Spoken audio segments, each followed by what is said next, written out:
Someone was watching. At least that's how the man with the mop felt as the morning rush filled the wide marble halls of Luminate Systems. The sound of clicking heels and hurried voices bounced off the glass walls. He kept his head low, pushing the mop carefully across the shining floor, trying to stay unseen. 3 days earlier, he wasn't the janitor. He was Evan Carter, founder and CEO of the very company whose floors he now scrubbed. From the corner of his eye, Evan saw a group of executives stride past him, their laughter echoing through the lobby. None of them noticed the man who'd built their empire. Not a glance, not a word. One brushed against him, muttering under his breath when the mop handle touched his shoe. Evan's badge slipped from his pocket and skidded across the floor, catching a flash of light. For just a second, the small print revealed what it really was: CEO access. A voice called sharply from behind, "Hey, watch where you're going." Evan froze. His heart thudded hard against his ribs. No one knew who he really was, not yet. But what he would learn over the next 2 weeks would change everything he believed about his company, and about himself. Luminate Systems stood tall in downtown Seattle, a gleaming symbol of progress and innovation. Evan had started it 15 years ago in his apartment, with nothing more than a laptop and a stubborn dream. Now, it was a billion-dollar tech powerhouse employing over 6,000 people. The lobby walls proudly displayed awards: Best Workplace for Diversity, Most Inclusive Employer, Top Innovator of the Year. But somewhere beneath those shining plaques, something had gone wrong. That realization began 3 weeks before Evan's disguise. He sat at the head of the conference table, staring at the company's quarterly reports on his tablet. The morning sun poured through floor-to-ceiling windows, illuminating a room filled with polished confidence. His executive team. "These numbers aren't adding up," Evan said, tapping the screen. "Our turnover rate just jumped 30% this quarter, and it's mostly from our minority staff." His chief financial officer, Maya Liu, frowned. "That's costing us millions, Evan. Every senior engineer who leaves means months of lost training and recruitment costs." Across the table, Thomas Blake, the VP of Operations, leaned forward with an easy smile and a tone polished by years of corporate theater. "We've launched 3 diversity programs already this quarter. The results look excellent on paper." Evan looked up. "Paper doesn't tell the truth, Thomas. People don't leave good jobs for no reason." The HR director, Sarah Patel, spoke gently. "Most exit interviews cite things like culture fit or limited growth opportunities. Safe answers. Nothing concrete." Evan set his tablet down, staring at the charts again. "Then something's missing." After the meeting, the others filed out. Evan stayed behind. He turned his laptop toward the company's anonymous employee feedback portal. The public-facing reviews painted a dream: innovation, flexibility, inclusion. But when he filtered for employees who'd left recently, a different voice emerged. "Promotions depend on who you know, not what you do. The company talks about inclusion, but recognition only flows one way. Great benefits, terrible leadership visibility." Evan leaned back, the weight in his chest growing heavier. He took out the small photo he kept in his wallet. His mother in her nurse's uniform, his grandmother in her housekeeper's apron, and a younger version of himself between them. They had taught him dignity in hard work, honesty in every step. He whispered to the picture, "What am I not seeing?" His phone buzzed, a reminder for the Project Helios review meeting. Maybe seeing his teams firsthand would help him understand the truth data couldn't tell. The conference room on the 12th floor buzzed with energy. Project Helios was Luminate's most ambitious project, a breakthrough AI system designed to detect bias in algorithms. The irony of that would soon hit him harder than he could imagine. At the front stood Jordan Miles, a young black software engineer, confident yet measured. Charts filled the screen behind him. "Our recursive fairness model can detect bias across decision layers, not just individual points," Jordan explained, clicking to another slide. "Sounds complicated," Thomas interrupted with a smirk. "Why not stick with standard models? They work fine." Jordan stayed calm. Standard models miss embedded bias in deeper systems. That's the problem. Before he could finish, Thomas cut in again. "We're wasting time on theory. Let's move to implementation." The room went quiet. A few team members looked down at their notes. Others shifted awkwardly. Evan, seated quietly at the back, watched it all. He saw Jordan try again, more carefully this time. 20 minutes later, another engineer, Ben Cooper, repeated Jordan's exact idea word for word. Thomas smiled. Now that's innovative thinking, Ben. The silence that followed was heavier than any argument. Jordan didn't speak. He simply nodded, his hands tightening on the table's edge. Evan felt something crack inside him. Data didn't lie, but people did. Later, as the team left, Jordan quietly gathered his notes. His original printed proposal lay forgotten on the table, a faint coffee ring across its title. Evan stayed in the hallway for a moment, listening as two engineers passed by. Happened again, one whispered. Third time this month, the other replied. Evan walked back to his office, his mind racing. His reflection in the glass wall stared back, a CEO surrounded by success yet blind to what that success was built on. That night, he stared at the whiteboard in his corner office. Charts, notes, questions, but no answers. He had created a company built on innovation, fairness, equality, and yet he was now staring at proof that those words were becoming hollow. His phone rang. It was Marcus Young, his old mentor, the man who'd given him his first maintenance job when he was a broke college student. "You sound like you've seen a ghost," Marcus said. "Maybe I have," Evan replied quietly. "I'm running every report, every interview, but all I get are rehearsed answers. I can't see what's really happening." Marcus paused. "That's because systems protect themselves. You'll never find the truth by asking the people who built the walls. Sometimes the only way to see clearly is to step behind the curtain. Remember how much you noticed back when no one noticed you?" The thought struck deep. "Are you saying I should go undercover?" Evan asked.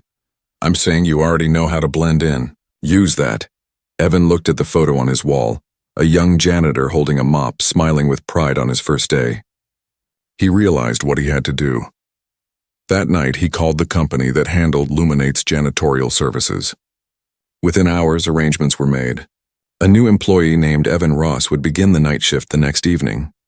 Standing in front of his bathroom mirror, he trimmed his hair short, swapped his tailored suit for a plain uniform, and strapped on a basic watch. As he pinned on his new badge, the name looked foreign, yet somehow familiar. For the first time in years, he wasn't the man in charge. He was invisible again. The night shift began with the scent of disinfectant and the hum of quiet floors that had forgotten what noise sounded like. Evan arrived early, parked far from the main building, and sat for a few minutes in the dark, gripping the steering wheel. His luxury car felt like a secret he wasn't supposed to own anymore. Tomorrow, he promised himself, he'd take the bus like everyone else on this team. Inside the basement-level break room, a handful of new maintenance hires gathered around an old vending machine that flickered between half-lit buttons. Their supervisor, a stocky man with kind eyes named Luis Alvarez, stood at the front, clipboard in hand. "All right, team. 3 rules," Luis began.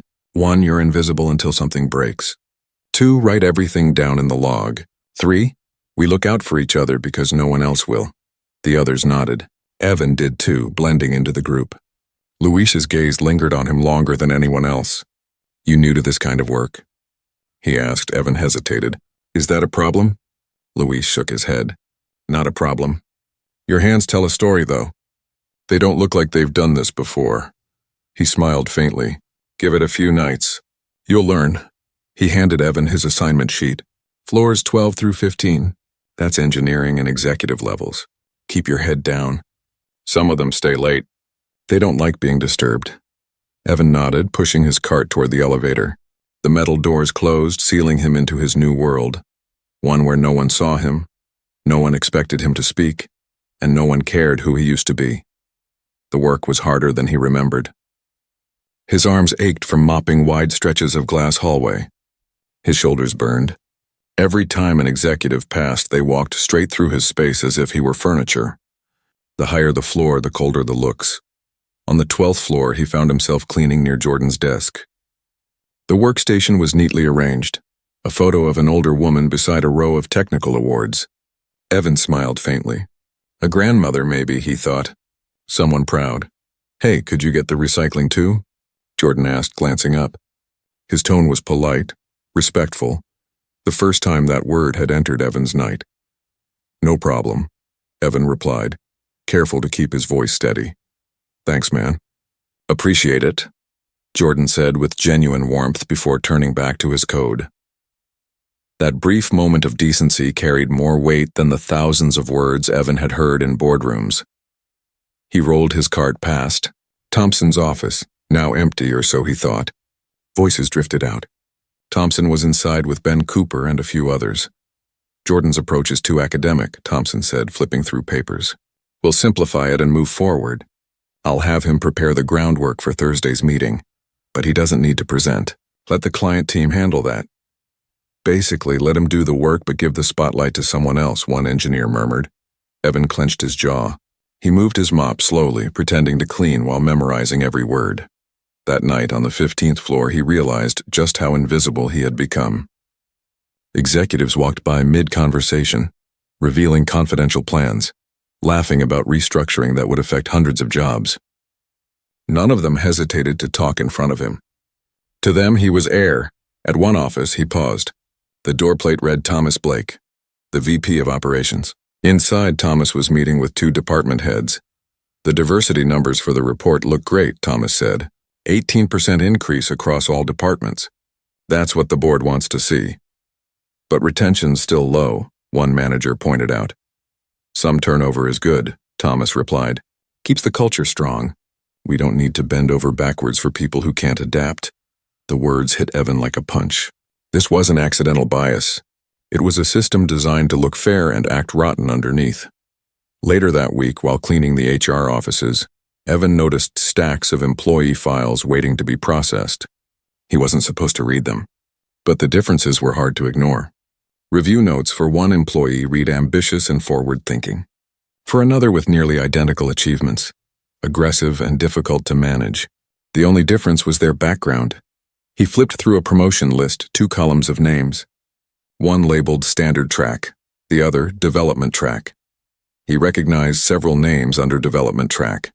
Mostly minority employees, longer review periods, delayed promotions. His mop bucket sat still as he stood in the dim office, realization creeping through him. This wasn't just an issue of perception. This was deliberate structure. A quiet system built to slow some people down while lifting others up. At the next night's break, Luis sat beside him, opening a small container of homemade food. The rich smell of rice and peppers filled the air. You're picking things up quick, Luis said. Most new guys take weeks to find their rhythm. I had some practice, Evan said quietly. A long time ago, Luis nodded. We all learn. I've been here 15 years. I could write a book about who treats people right and who doesn't. A woman named Sarah Jenkins joined them, sipping coffee from a paper cup. You've got the executive floors, right? She asked Evan. Watch out for Thomas. He leaves fake messes just to test if you'll clean them. Thinks it's funny. Luis laughed softly. You know who isn't like that? Jordan. Always says hello. Knows my name. Even asked about my son's scholarship once. Most folks in his position pretend we don't exist. Evan stirred his coffee slowly, feeling the truth of their words. The people who were supposed to be unseen had seen everything all along. How do you deal with it? He asked. Being invisible all the time? Luis shrugged. You get used to it. But being invisible means you see everything. That's a kind of power too, Evan nodded slowly. The statement sat in his mind like a seed. The 5th night nearly exposed him. He entered the innovation lab and found Jordan there again, sleeves rolled up, surrounded by prototypes. Don't mind me, Evan said, staying in character. No problem, Jordan replied, smiling faintly. Actually, could you help me move this workbench? It's too heavy for one person. Together they pushed the table across the room. Jordan handed him a bottle of water. Thanks. I'm Jordan. Evan, he replied automatically, catching himself too late. Ross, he added quickly. Good to meet you, Ross. You're new, right? How's it going? Evan paused, meeting his eyes. It's eye-opening. Before Jordan could respond, the door opened. Thomas walked in. His eyes flicked between them, confusion turning to irritation. Williams, he said sharply. That prototype should have been logged by now. Then to Evan, maintenance staff shouldn't be in here during work hours. I asked him to help, Jordan said. Trying to explain. Doesn't matter, Thomas snapped. This area requires clearance. I have clearance, Evan said quietly, tapping his badge. Thomas's expression hardened. We'll see about that. When he left, Jordan sighed. Sorry about that. He's not a bad manager, just doesn't always see what's right in front of him. Evan smiled faintly. Most people don't, but when you're invisible, you see everything. He left the lab that night with a fire burning in his chest. It was no longer about statistics or quarterly numbers. It was about justice, about what kind of leader he had become, and what kind he was willing to be. By the 6th night, he stopped feeling like a visitor. He belonged to the silence, to the shadows that listened, and the company he had built no longer looked like the one he thought he knew. He wasn't done yet. He needed proof. The truth was hiding in plain sight, and he was finally in the right place to find it. By the 6th night, Evan's exhaustion had settled into something sharper, a quiet, determined focus. His muscles ached from scrubbing floors, but his mind was wide awake. Every corridor, every careless remark, every file left out after hours drew a map of a truth that no one upstairs dared to say aloud. That night, he reached the 15th floor just after 11. The air there was colder, quieter, filled with the faint hum of servers behind glass walls. As he pushed his cart past the offices, he noticed one door half open. The nameplate read Thomas Blake, VP of Operations. Inside, the room was dark except for the faint glow of a computer screen. A document was open, an email chain. Evan hesitated at the threshold, heart pounding. He knew this crossed a line, but so had everything he'd uncovered. He stepped inside, leaving the mop against the wall. The subject line froze him in place. Development Program Adjustments. Confidential. He read the first paragraph once, then again, making sure he wasn't misinterpreting it. Team leaders, the email began. Our diversity metrics look excellent for the quarterly report.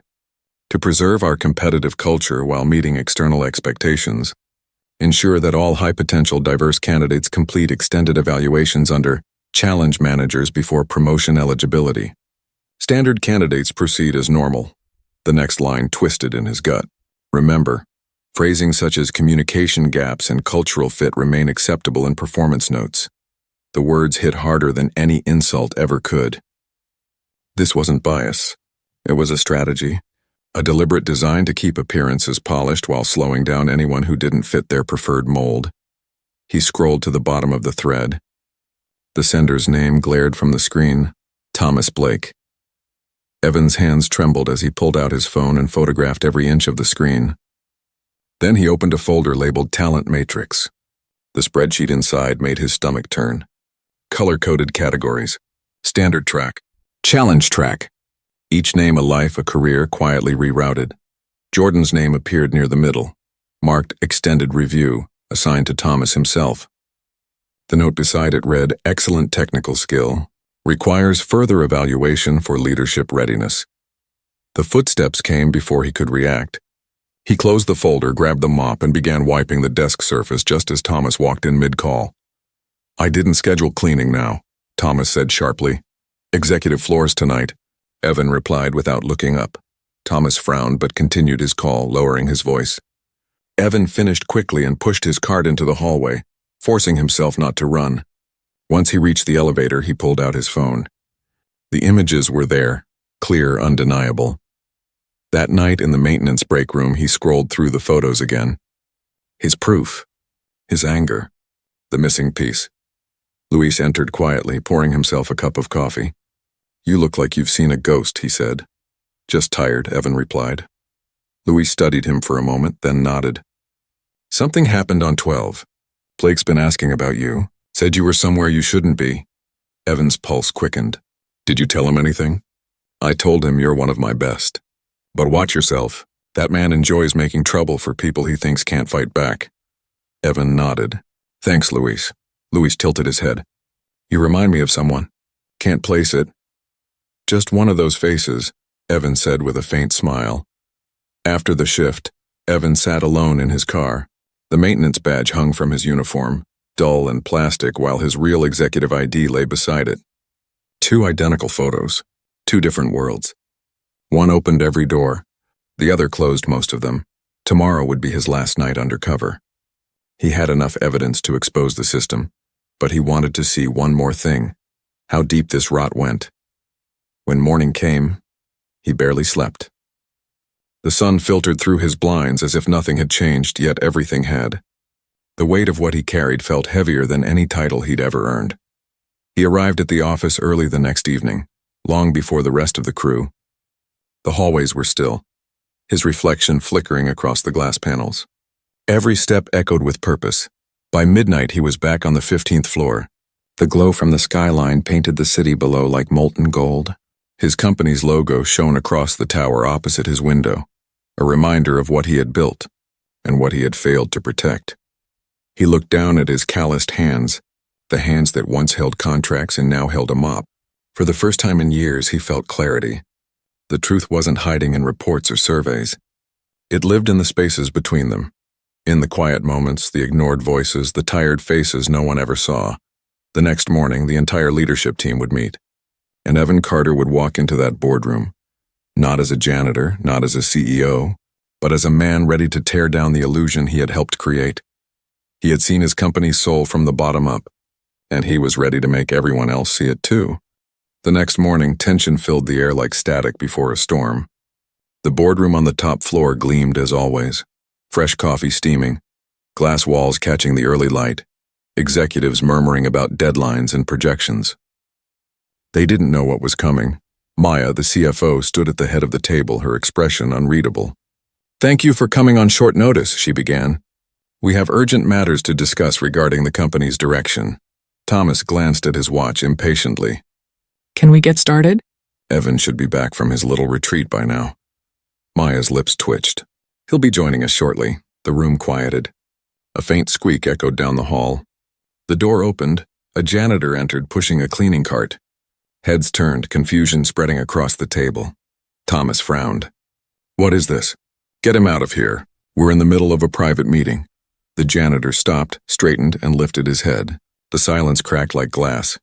"Actually," he said, his voice steady and familiar, "I called this meeting." The air froze. Someone dropped a pen. Maya's eyes softened with recognition. Evan walked to the center of the room, his maintenance uniform spotless, the ID badge still clipped to his chest.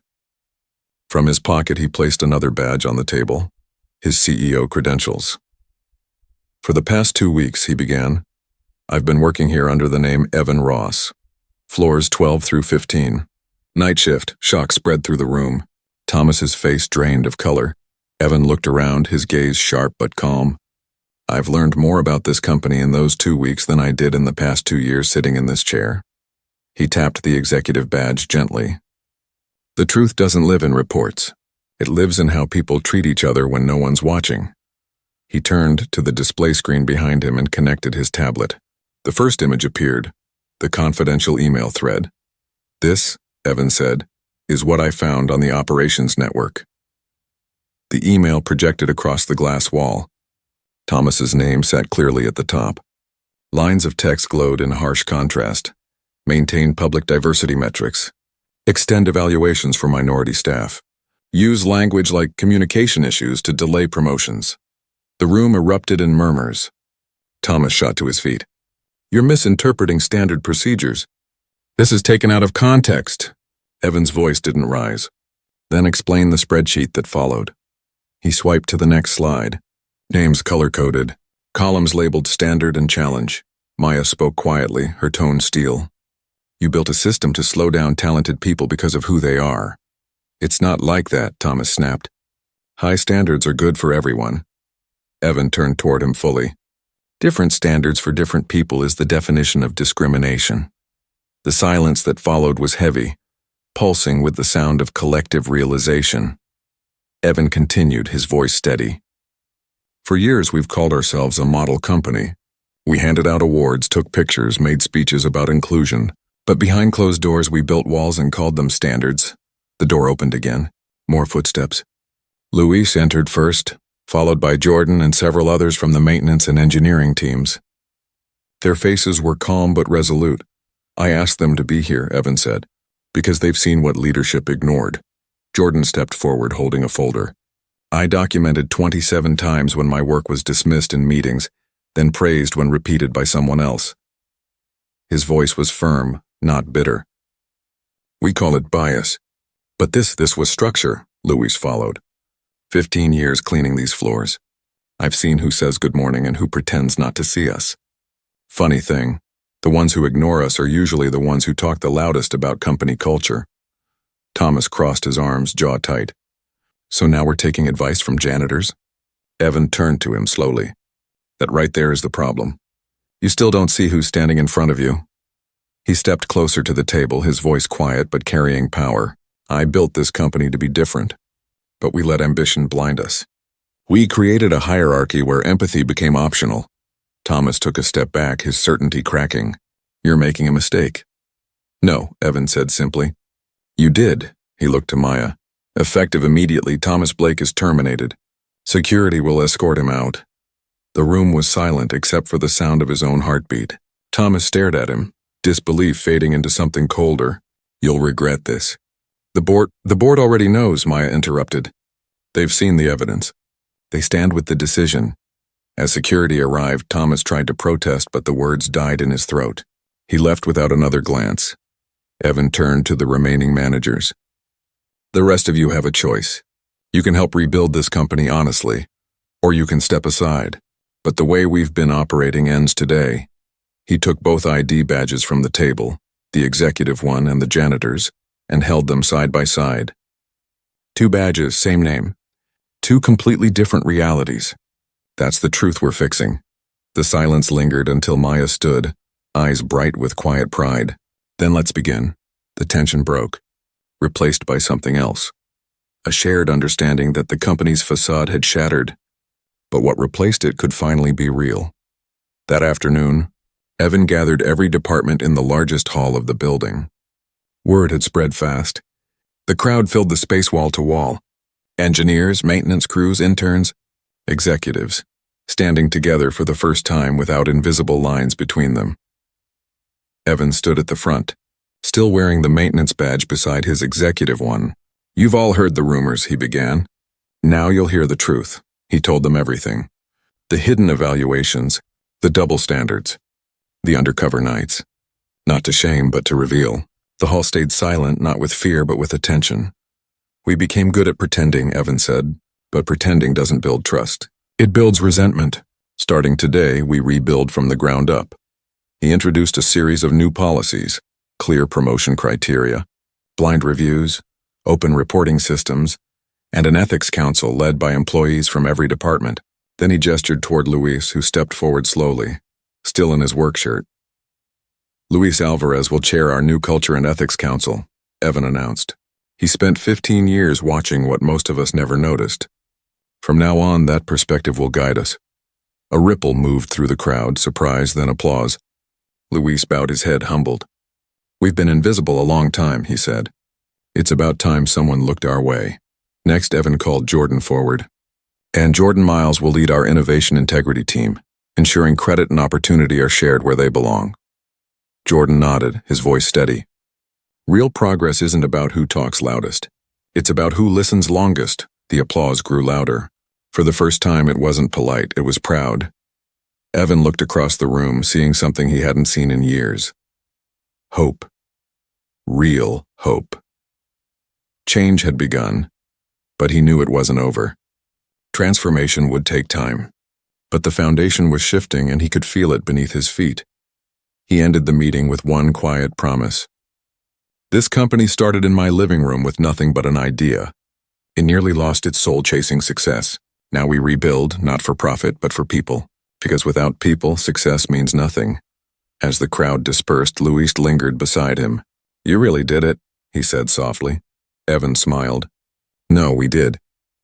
Weeks turned into months, and the change that began with a mop and a secret started to ripple through every corner of Luminate Systems. The air in the building felt different now. Laughter didn't sound forced anymore. Conversations that once ended when someone from the lower ranks entered, now carried on, open and easy. The old barriers that divided people had started to crumble, replaced by something far stronger. Respect. Evan no longer walked the halls like an untouchable figure. He spoke with engineers at their desks, shared meals in the cafeteria with maintenance crews, and joined new hires for coffee instead of interviews in his glass-walled office. His presence was no longer a symbol of authority, but of belonging. The first test of this new culture came during a project review 3 months after the boardroom confrontation. Jordan stood at the front of a conference room, leading the presentation on the newly restructured Helios project, the same one that had once been dismissed under Thomas's watch. His team now included a mix of engineers, analysts, and even a few operations staff who previously never had a seat at the table. The results were astonishing. Our updated recursive fairness system now identifies layered bias with 97% accuracy, Jordan explained confidently. And this improvement came from an idea that didn't even originate in engineering. It came from maintenance. The audience exchanged curious looks as Luis, now the head of the Culture and Ethics Council, stepped forward with a grin. "Turns out when you clean the floors, you notice things others miss," he said lightly. "We realize maintenance logs and data cleanup follow similar patterns." It gave the team a new angle. The room erupted with laughter and applause, not mockery but genuine admiration. For the first time, everyone understood that good ideas had no hierarchy.